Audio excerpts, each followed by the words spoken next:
Mendetan zehar ozeanoak zeharkatu ditugu gure etorkizunaren bila. Herri oso batek itsasoari begira lan egiten zuen garaiak ziren. Baleen, basoen eta ontziolen garaiak. Gure industria eraiki zuten, gure patua. Munduari begira bizi ginen. Mugari gabeko mundu bat zeharkatzen genueneko garaiak ziren. 1575 San Juan Baleontzia Pasaiako portutik mundu berrirantz abiatu zen. Etzen inoiz itzuliko. Mendetan zehar itsasoak bere altzoan gorde du. Eta Parskanadak ezoiko ikerketa burutu zuen. Bi munduen arteko joan etorri komertziala garatzen zuten zamontziak nola zeuden eraikita erakutsi du ikerketa horrek. Horri esker, 16. mendeko ontzigileek erabilitako lan metodei buruzko zehaztasun ugari ezagutzen ditugu.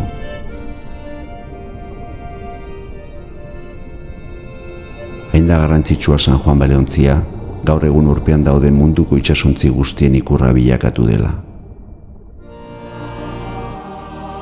Orain, historionen bigarren zati asteragoaz. Jatorrizko Baleontziaren erreplika zehatz baten eraikuntza. Lan prozedura berberak eta lehengai berdinak erabiliz. Historia eta natura uztartuz, gure iraganetik ikasten dugun heinean.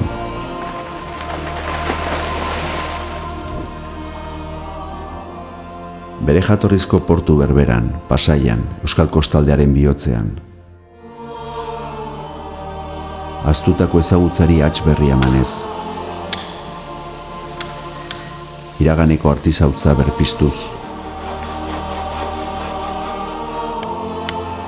Teknologiaren bitartez historia berreskuratuz. Kultura arteko lankidetzak sortuz.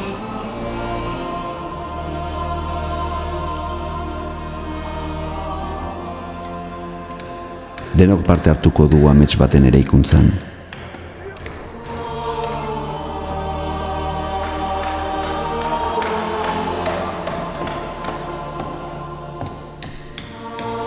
Aurrenetik inoiz betetako erronka.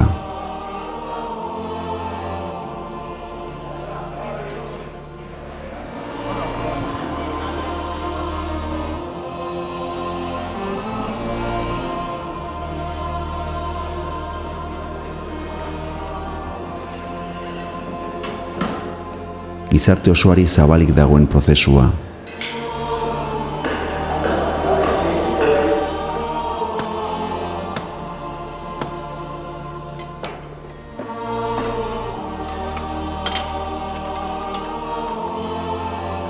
Europa eta Amerikar kontinentea lotu zituen ozeano arteko lehen zamontzi mota irudikatzen du San Juan Baleontziak.